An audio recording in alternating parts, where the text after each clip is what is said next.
Hello বন্ধুরা, সবাই কেমন আছেন? আশা করি সবাই ভালো আছেন। আরও একটা নতুন ভিডিও নিয়ে আসলাম আপনাদের সাথে।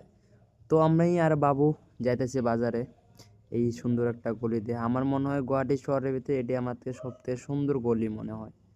তো এই সুন্দর গলিটা পার হয়ে আমরা দুই ভাই গেতেছি বাজারে, কারণ বাজারে কিছু নিয়ে আসবো, হয় মাছ নিয়ে আসবো নাহলে মাংস নিয়ে আসবো। চলো আমাদের সাথে থাকো আর ভিডিওটা এনজয় করতে থাকো।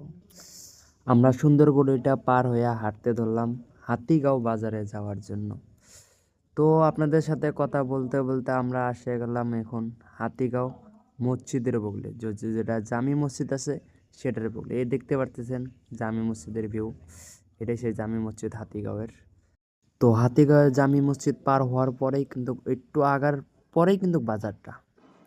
তো আপনাদের সাথে কথা বলতে বলতে আসা পড়লাম সেই বাজারে। বাজারটা একটু ঘুরে ঘুরে দেখতেছি কি নেওয়া যায় কি নেওয়া না যায়। তো আমরা মাংসের দোকানে বগল দেখাতেছি মাছের বাজারে। আগে ভালো মাছ দেখবো, যদি ভালো মাছ থাকে তো মাছ নেবো, না হলে মাংস নেবো। তা আপনাদের সাথে কথা করতে হতে এসে মাছ দেখতেছি কোন মাছটা নেওয়া যায়। মাছ দেখে আজকে বাবুও কইলো যে আজকে মাছ নেই, মাছ খামো। তা বাবু একটা মাছ পছন্দ করলো, পছন্দ করার পরে কইতেছে যে এই মাছটা নেই, এই মাছটা ওজন করো। কিন্তু এই মাছটা আমাদের ওজনের সাথে বুনলো না। না বোনার জন্যে অল্প আগায়া আমি করলাম এই মাছটা নাও। এই মাছটা ওজন দিল। আমরা 8জন মানুষ আছি বর্তমান রুমেতে। তো এই মাছটা আমাদের জন্য ভালো হবো। তা মাছটা মাইপা দেওয়া হলো। আঙ্গুরে মাছটা মাপার পরে দোকানদার একটা মাছ কাটে দিতেছে অন্য একটা কাস্টমারে। মাছটা কত নিখুঁতভাবে কাটে দিতেছে। মাছটা কাটা দেওয়ার পরে মাছটা কাটা ধরলো। আঙ্গুর মাছটা কাটা আছে। আঙ্গুর মাছটা ফার্স্টে সিলেতেছে, সিলে টেলে আঙ্গুর মাছটা কাটে দিল। তারপরে আমি দোকানদারে কইলাম, ভাই আমি কিন্তু ভিডিও করতেছি। কয় ভিডিও করো, ভিডিও করলে আমার কোনো সমস্যা নাই, তাতে আমি ভালোই পাই। তারপরে আঙ্গো মাছটা কাটতেছে, আমি কইছিলাম মাছটা 8 পিস করবা, কারণ আমরা 8জন মানুষ। তো নিখুঁতভাবে 8 পিস করে দিল সমান সমানভাবে। কাটার পর পলিথিনে প্যাক করে দিল মাছটা।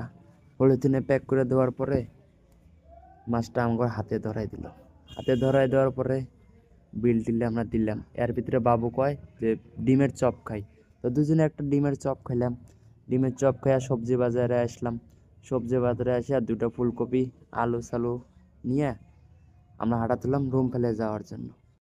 তারপর বাবু আমাকে কয়, বাজারের সব বস্তু আমার থেকে দিছো, তুমি একলা একলা যাইতেছো। তারপরে আমি কইলাম নিয়ে আসো, বর্তমানে আমি সেলিব্রেট হয়ে গেছি।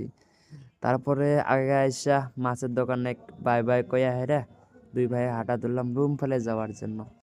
তো বন্ধুরা, আজকের ব্লগটা এতটুকুই। দেখা হবে আর একটা ভিডিওতে। সবাই ভালো থাকবেন, সুস্থ থাকবেন, নিজের খেয়াল রাখবেন। Bye bye.